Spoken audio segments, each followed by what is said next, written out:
Previously on Practical Research 1. In the previous lesson, we discussed the process of formulating the literature map, and it was emphasized that this map is your preparation for the actual writing of your review of related literature.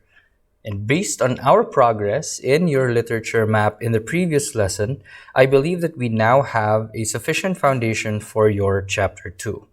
So with that, good day, students, and welcome to Practical Research 1, Lesson 8, the Review of Related Literature.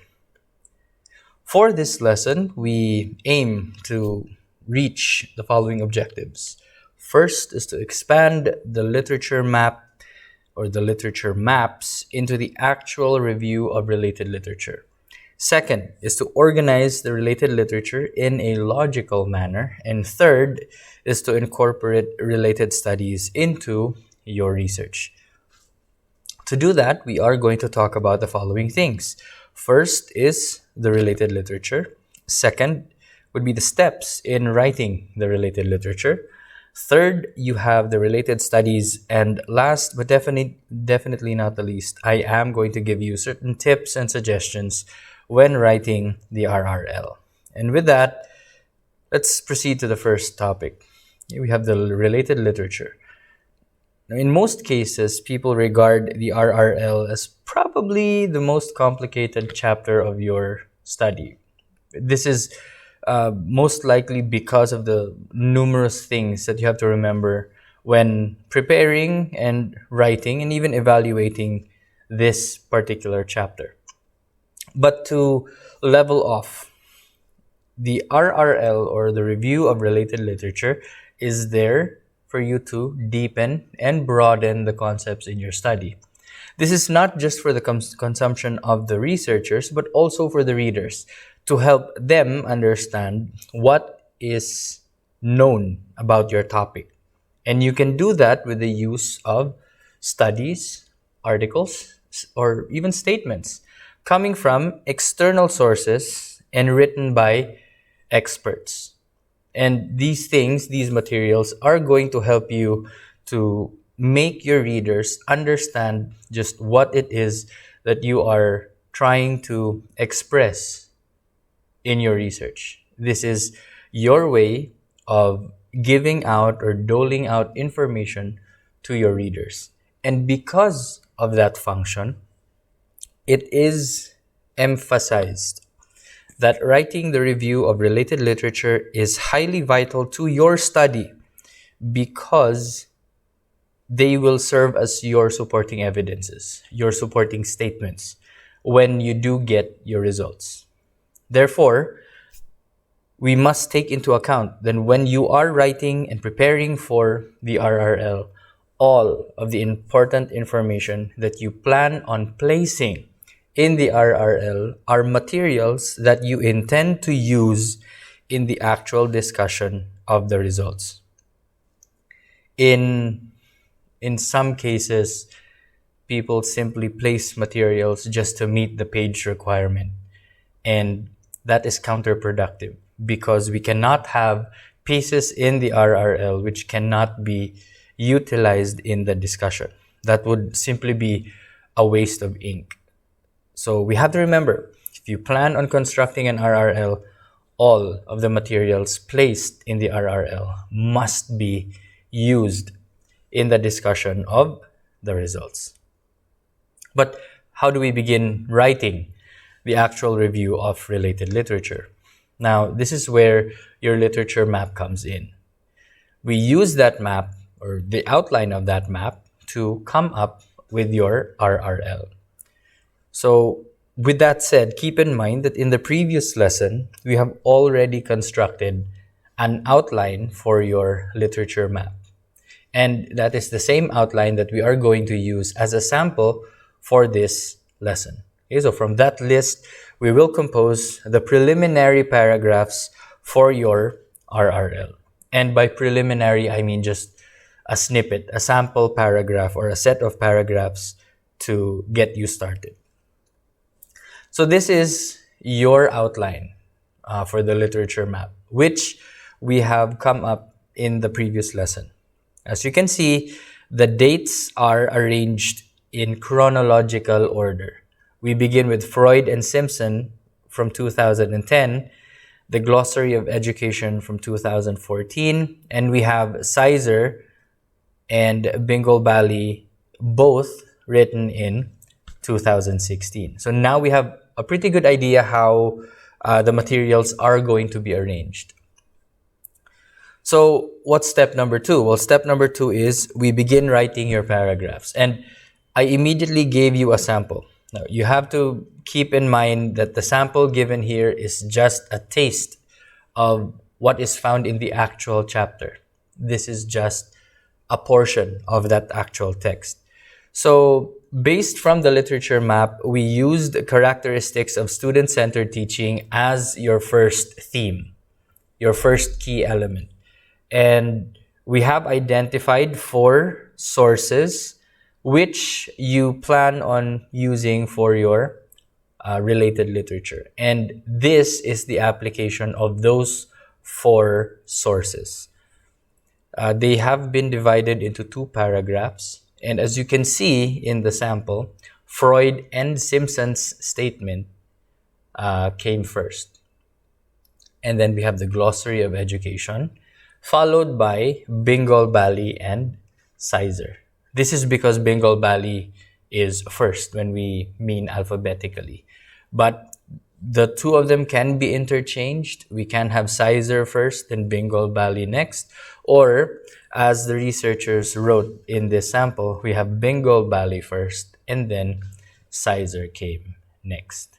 So this is just the sample. If you want to pause this video and read the paragraphs, that's fine.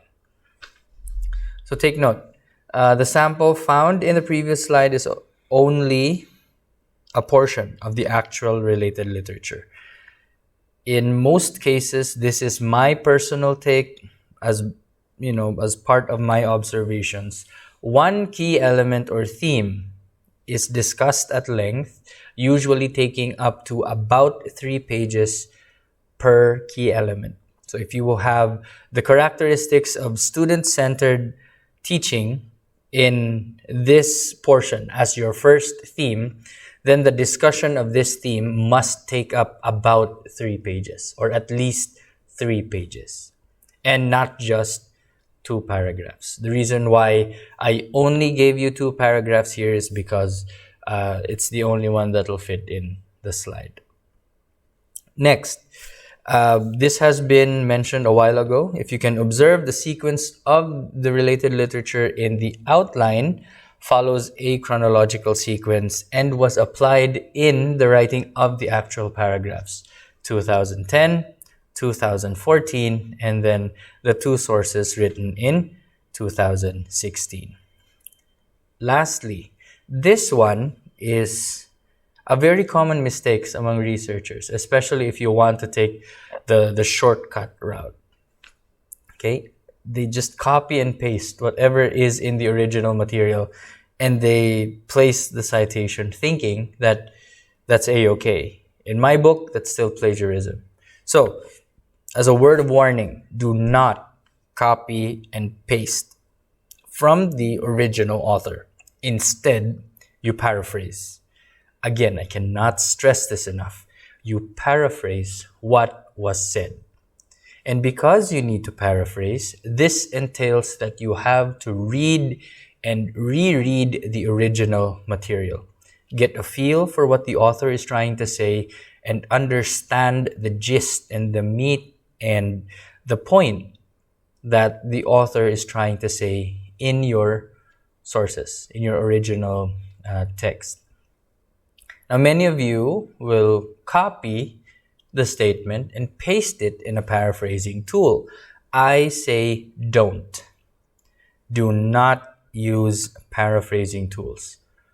Why? Because these paraphrasing tools are only there to change the sequence of the words and to change the vocabulary items found in the original text. So all they're going to do is a cosmetic application of the changes. They are not going to capture the original context of the study. And because that is so, I do not Again, I do not recommend the use of paraphrasing tools. Instead, the researchers have to paraphrase it using their own terms. Once they've done so, okay, once the researcher has expressed the meaning of the text in his or her own words, then probably that is the time that you can use a paraphrasing tool. But the initial paraphrase must be done by the researcher to capture the context of the study. Remember, your RRL means review of related literature. And for you to relate the literature to your study, it is your job to keep and maintain the context. And paraphrasing tools cannot do that. They do not know what your study is all about. Therefore, the paraphrasing tool is simply going to change the words but may not always retain the context. So again, no paraphrasing tools should be used to reword the original text. You, as the researchers, must make the first paraphrase. If you want to use the tools, you can use them as a secondary paraphrase, not the initial one. Okay, step 3. Once that's done, you have to go back to your paragraphs, your RRL, and read the initial material. Once you have done a first reading, go back and read it again. This way, you get to check whether the paragraphs are carefully transitioned, whether the themes are properly explained, and whether the thought of the different key elements are fluid. Your paragraphs must not sound like a hodgepodge of different segments. In a way, sometimes we have one thought in the first paragraph, another thought in the second paragraph, and a different thought in the third paragraph. And when you read them, they sound segmented. And this is what we're trying to avoid in the RRL. We want the discussion of the themes to be done in a way that is fluid, coherent, and cohesive. Therefore, the use of transitioning devices such as however, but, on the other hand, also, furthermore, consequently, you have first, second, third, next, after, before, during. These things are important when you want to make your RRL fluid. So next, while reading the RRL, while rereading the RRL, you can also check for formatting. Make sure that the format follows the prescribed guidelines. If it doesn't, then edit. Okay? Check for spelling errors, check for punctuation errors, spacing errors, margin errors, alignment errors. Everything must be correct. If there is a word that is misspelled, then make sure that you correct the word. If the format does not follow the guidelines, then make sure that you make the necessary changes and ensure that the guidelines are met. Now, finally, you have to check whether the RRLs are also in place. One tip though, when writing your RRL, every time you get a source, every time you identify a source in your chapter, make sure that you are going to automatically create a reference citation, because all the citations made from chapters 1 until 3 must be found in the references portion of your research at the end of the document. So make sure that you do an author trail. All the sources that you use must be found in the reference citation. One-to-one correspondence. So that's it for your related literature. Those are the steps. Okay, all you need to do is repeat the process for each theme until all the themes have been properly discussed. The next portion, and this is the last portion of your chapter 2, would be your related studies. And for related studies, this is quite different from the related literature in such a way that the related literature contains studies, articles, journals, magazine entries, newspaper articles, so on and so forth. Even vlogs or blogs are taken into consideration. But for related studies, these are strictly researches which are similar to the research that you are trying to conduct. Why do we need these? Well, the function of the related studies would be to establish linkages between your study and these similar studies which have already been completed. Why do we need to create these linkages? Well, because we need to benchmark. We need to know if our methodology is somewhat related to their methodology, and if so, what results did they get? Are these results in consonance with the results that you're trying to project? And what approach did these researchers use? Maybe if you can use a different approach, then you can supplement the results and give a deeper explanation of the results which other authors have acquired in their respective studies. So linkages and benchmarking, that is what we need to acquire and to achieve using the related studies. So how many related studies do we need to get? You must use 2 to 3 related studies in your research, and this is just an institutional policy. If your school has a different take, if you only need 1 related study, then go ahead. But as a rule, our institutional requirement must meet or must contain 2 to 3 related studies. So how do we write the related studies, and what can you find under this portion? You have 3 things. First, the heading. Second is the discussion of the study. And third is the relevance of your study to that study. You need to connect those studies. So to give you an example, okay, the one in red is the heading. The one in blue is the discussion of the study, and the one in green is the connection of the related study to your research. Now, all you need to do is pause this video, read through the paragraphs, and see how the researchers connected the related study to their study. So, in closing, these are the tips, the suggestions, and the things to remember when writing Chapter 2. First, the entire Chapter 2, both for related literature and related studies, is at least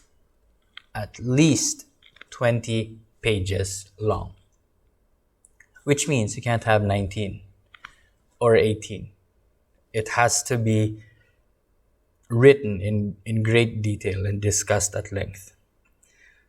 Second, every page in Chapter 2 must contain 3 paragraphs of equal length. This is not really a requirement for all institutions. This is just for publication's sake, and most of the time this is for aesthetical or aesthetic purposes. To create a balance between the paragraphs and the pages, then most of the time we observe 3 paragraphs in every page, and these 3 paragraphs must be of equal length. This is just for Chapter 2 alone. This does not apply to Chapters 1 and 3. Next, each paragraph must contain 1 non-recurring in-text citation. What does this mean? Allow me to give you an example. If you cited the work of, say, Santos in the second page of your RRL, if Santos is found in the first paragraph, then I should not see Santos in the second or the third paragraph in the same page. If you want to cite him or her again, his or her name must appear in the next page of your RRL. not in the same page. And since there are 3 paragraphs in every page in the RRL, then there must also be 3 in-text citations in every page. Again, there must be at least 3 in-text citations in every page, 1 for each paragraph. Why is this so? Why do we have 20 pages, and why do we need to look for so many sources? Well, because the more sources you get per theme, the better and the richer your discussion will be. So make sure that all of the sources that you place in your chapter 2 are not just there to meet the page requirement. They're not extenders or anything. They are there for a reason. And the reason is for you to explain or discuss the results that you will be getting from your data collection process. And with that, I believe that ends our lesson for today. I hope that this video and this lesson proved helpful in your preparations for chapter 2. In the next lesson, we will be discussing the next chapter of your study, which is the research methods. Again, thank you very much. This has been Sir Dardar. See you in the next lesson. Class dismissed.